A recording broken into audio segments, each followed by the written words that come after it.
So, Sup? Hello! so ayun, welcome back sa aming kwentuhan. Siguro ang gagawin na lang namin per chapter. Ayun, baka mag-shoot lang kami ng mangilan-ngilan kasi personally may mga nagre-request na rin. Ay, yung mga nanonood talaga dyan. Thank you sa pagsuporta. Yo! At sana panoorin nyo pa rin kami ng tuloy-tuloy. Yeah. And salamat sa panonood. Kahit na ganito, pangit pa yung quality namin. Wala pa kami ni studio. Ngayon, saan ba tayo ngayon? Nasa bukid kami So, ayun, ngayon. nasa Patubig. bukid kami. Yan. Patubig. Patubig, bukid. Basta, dito lang kami. Lumipat kami ng spot kasi may kapitbahay kami nagre-reklamo. May kami. Gulakaw. So, okay lang naman yun. Totoo naman din kasi. Bumait ka. Kung hindi nyo pa napapanood yung pilot episode namin tsaka yung mga nakaraang chapter, panoorin nyo na. Kasi, ayun, gabi kami nag-shoot noon. Then, siguro, ayun nga, medyo nakakabulaho nga kami. Medyo nilalakasan kasi namin yung boses namin para marinig nung mic. Sige nga, cellphone lang. Oo, cellphone lang. Wala kasi kami nung, wala pa kami nung, ano tawag? Kung may gusto mag-sponsor, Bluetooth na mic or wireless na mic. But anyways, getting that out of the way, mag-introduce ako ng mga topic boys. Okay na. Pakilala Ayan, muna boy. tayo ulit sir. Ay, oo nga pala. Go! So ayun, kung di nyo pa kami kilala, kung di nyo pa napapanood yung mga nakaraang chapter namin tsaka yung pilot episode namin, get to know us. Kung gusto nyo, panoorin nyo. Kung ayaw nyo, panoorin nyo pa rin kasi no choice kayo. Medyo ka. So ayan, ako nga ulit si Lance, also known as Hanlong.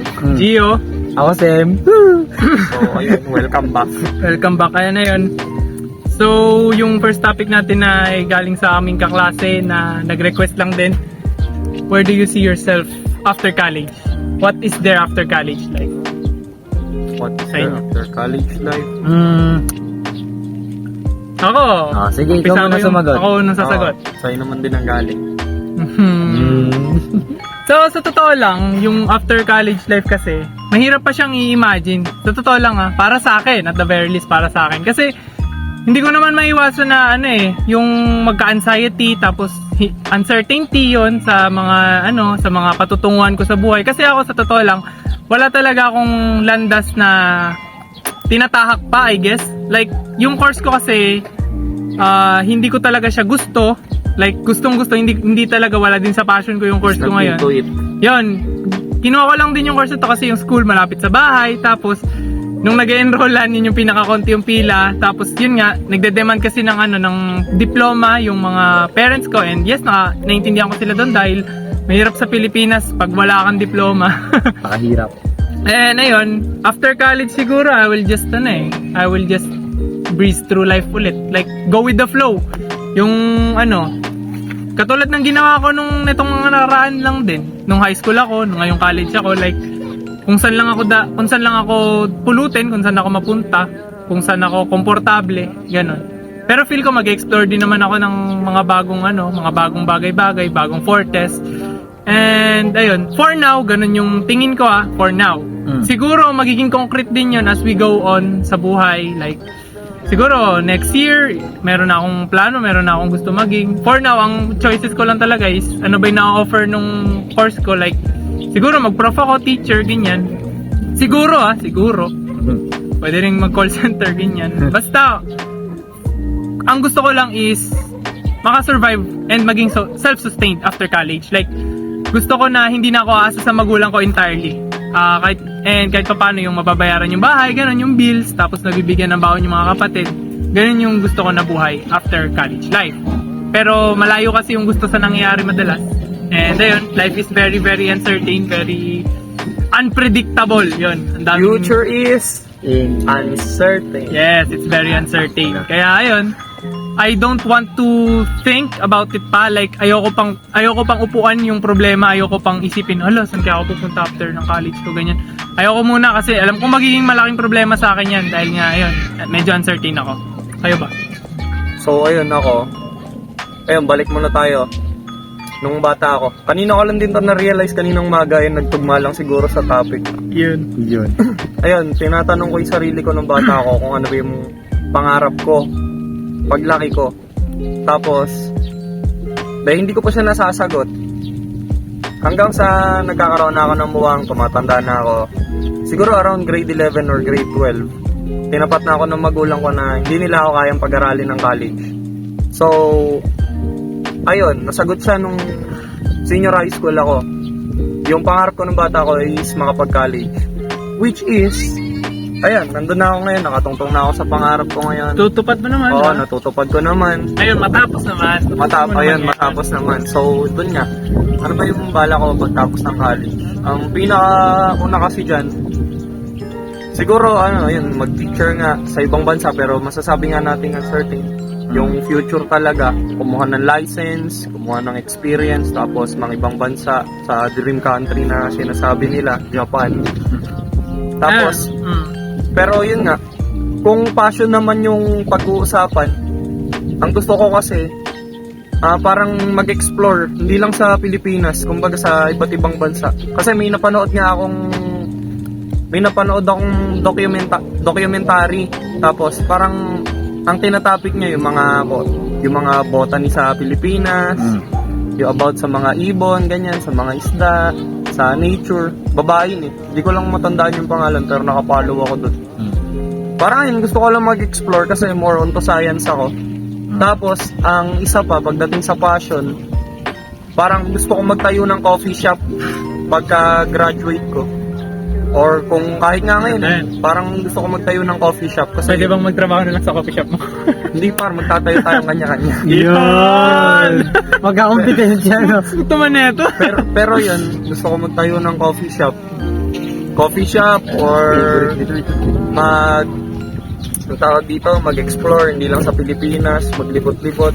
Gusto ko makita yung mga rare na bagay katulad nung hindi ko alam kung saan nakikita yung Milky Way Galaxy around South Pole at or North Pole. Somewhere Antarctica, ganun. Na pagka madilim na madilim, walang ilaw. Norway. Parang ganun. Yung Norway kasi Norway ba? Ayun Wala pala. ko sa nakikita yung Aurora Borealis pero gusto ko makita yung mga bagay-bagay na yan bago ako mamatay Same. or pagtapos ng college na. True. So yun. Sa bucket list, ano? Oo, nasa bucket list siya. Parang, nagsusulat nga talaga ako ng bucket list bago mamatay or pagkatapos. Di ba ang weird? Nagsusulat ako ng bucket list na kung anong gagawin ko after college. Gusto ko lang din i-explore yung buhay. Gusto ko lang i-explore yung mga bagay-bagay na hindi ko pa nararanasan. Ayun, yun lang naman. Ayun pala, no. Singit ko lang, Wait lang, par. Singit ko lang bago isagot mo. Wala ko eh. Hindi, sisingit ko lang talaga na kaya ganito kami magsalita, parang uncertain, di ba? Kasi feeling ko naman, tatlo kami, pare-pareho kaming realistic at saka, logical mag-isip sa future na yan. Like, hindi namin kayang maging optimistic, pessimistic, talagang realistic. Nasa gitna kami na ano ba yung kaya namin gawin or yung mga, sa tingin namin, kaya namin gawin. Capable. Yan, hanggang saan yung capabilities namin. Kaya ganito kami medyo hindi ganun ka-bright. Kasi di ba pag tinanong mo iba, anong gusto mo after college? Ang buo ng sagot eh. Oo. By the way, ako... Piloto.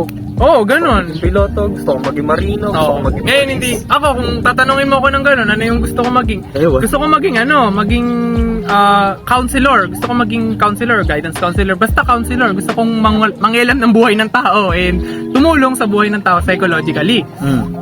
Pero malabo sa course ko yun, ganyan-ganyan. And ayun, go, sagot mo. Life after college. Yes. Hindi nga rin ako sure sa pinasukan kong college. I mean, don't get me wrong, okay naman siya ngayon. Init. Di kasi nung same with Gio, di ko nakuha yung gusto kong course. Ang gusto ko talaga ang course, mass comm. Kasi connected siya sa initial na future job ko, news reporter. As in, connecta siya. May connection naman, backer. May connection naman kasi kami sa loob na na medyo sikat na May kapangyarihan, kumbaga. pangyarihan na kaya kong idawit pa. Ganon. Pero yun, life after college, to be honest Malabo ba? hindi, meron ako, pero hindi siya katulad yung kay Lance gusto mag-explore, ganon. Kay Gio gusto Wala lang. Walang gusto. Oo. Middle ground ako. Gusto ko lang ng stable life. Gusto ko lang ng tahimik na buhay, mapayapa. Kasi feel ko pag nakuha na yun, finally, I can rest. I get that. Yung gusto mo lang yung peace of mind na Oo. hindi mo ma-attain ngayon. to get Hindi ko- over the horizon. Yun. Ah. Gusto ko lang yung parang pag-uwi sa bahay, kape, titingin sa scenery. Tapos, okay, may work bukas. Hindi ko pa problema yung pagkain Pahinga. ko. Pahinga. Ganun. Gusto mo maging financially stable? Yun. Wala namang Wala namang nakakapagpahinga ng hindi financially stable. Wala, I mean- at saka lahat ng tao gusto yun. Legit, gusto ko lang ng stable life. Yun lang, kahit hindi ganun ka-grande, ganun. Pero Simple lang, that doesn't mean I won't try. Of course. I'll still try to do my best at something na I know I'm good at. Pero tatry ko din Tsaka yung hindi ako bagay na... summer you want to be good at. Oo. Ganun. Kasi, tsaka ang pinangako ko sarili ko na natry ko na yung mga job na to, yung mga ganyan-ganyan na trabaho. Gusto ko mas angat ako ngayon kasi magiging baliwala yung pagka-graduate ko kung hindi ako masaangat sa kung ano ko ngayon. True. You Kasi- want to be better than you are right now. Oo. Sabihin natin na kumikita ako ngayon ng mababa pa sa mababa per month. Huwag mo munang isipin yung ayoko muna yung sa atin sa topic natin ngayon. Huwag muna natin isipin yung mga calculations like yung tunay na sahod natin ganyan kasi malayo talaga dahil Malayo nga. ngayon kasi tayo occupied din tayo ng college. Bombahin na tayo ng China ngayon. Ayan sana umabot. Sana hindi umabot. muna. Oo nga, Diyos ko. Sana makapag-explore muna bago Baka mababa. makapag-barilan pala tayo bago mayari college. Di nga. Pero yun, like after college, Talagang nakaka-anxious nakaka-anxious ng sobra kasi Not knowing knowing everything na hindi pala everything. Most Having of the knowledge kung ano yung buhay ngayon na hindi ka happy-go-lucky sa lahat. Yung having that. Yung parang parang alam mo kung gaano kahirap kumita ng pera. Natikman kasi natin yung yung tunay na buhay kuno, sabihin nila yung outside life ganun. Tsaka after we graduate kasi hindi naman yung pagka-graduate mo ang tinatatak kasi sa atin mostly ng mga magulang, napapansin ko lang, ang tinatatak is pagka-graduate mo uunlad ka na. Oo, hindi. No. It's far from that. Pagka-graduate mo starting line ng buhay yon. Pagkatapos mo nakuha mo na yung diploma mo, sa tingin ko nandun talaga yung nakatungtong ka na sa tunay na starting line, tas dun ka na sa tunay na karera, tunay na journey patungo sa kung saan ka talaga. Ito pa. Saka, ayun, isa pa siguro, huwag nyo laging gawing dahilan na nag-aaral ka na ng college, magtapos ka para maiahon mo yung magulang mo sa hirap. Paano naman yung mga pinopurso yung college degree nila para sa passion nila, di ba? Parang pinapatay nyo yung passion nila. Parang mas inaano nyo, parang mas, ano yung tawag dito? Mas in-overweight nyo yung Binibigyan nyo ng pressure. Parang mas binibigyan nyo ng pressure yung bata. Yun. Ayun, mukhang may pinanghugutan si pare dun. Oo. Pero kasi yun, totoo kasi yun yung, may mga, syempre, bilang bata, bilang wala pa masyadong muwang sa buhay, gusto mo lang magkolehiyo kasi minsan, nandun tayo sa gusto natin na course. Ako, natry ko yung course ko, 1 taon, yung BS Psychology, yun talagang gusto kong course. Ang sarap, na-enjoy ko yung yung college life ko talaga nun, gusto kong ipagpatuloy. Pero due to some circumstances nga, I had to adjust, I had to shift, magpalit ng course ganyan. Pero ayun, may mga tao na naitutuloy yung dream course nila and yung iba kasi natutuwa na nasa dream course nila sila. Like wala pa yung pressure na what if natapos ko na ganyan.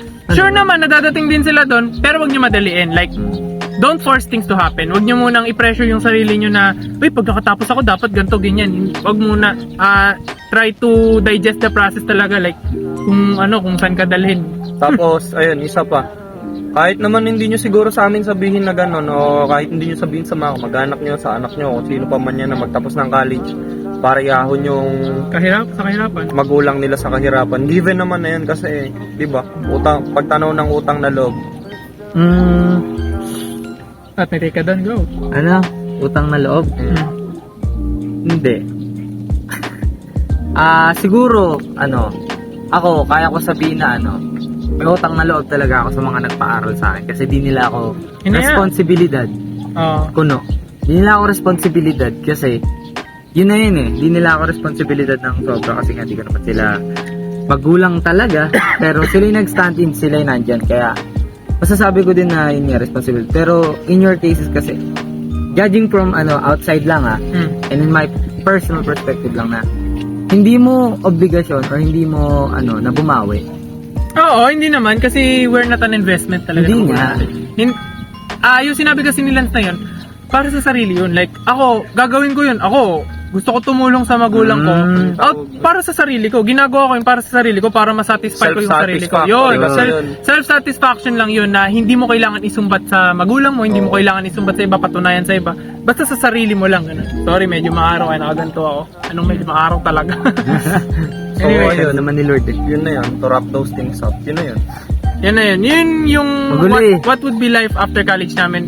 Medyo magulo. Magulo talaga kasi uncertain din kami. Anxious din kami. Kasi, Kaya ganun. Kaya nga umuso yung term na naririnig ko lang siya recently. It's easy to get into college, pero it's hard staying in college. Hindi nga natin alam kung naman matatapos, sana, oh. kung matatapos kasi sobrang life is uncertain. Malay mo, kailangan mo na talagang mag-man up. Para maging breadwinner. Ganyan. Mga ganong bagay. Kaya, if ever man, pero kung makagraduate man, sana talaga. Ilang years ko rin itong ginulgol. Oo. Para makarating sa punto na to. And then, to wrap things up, yun na yun.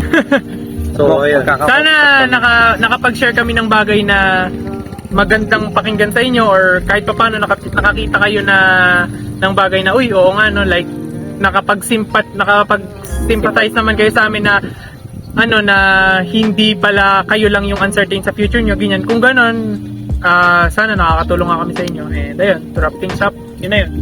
Slate!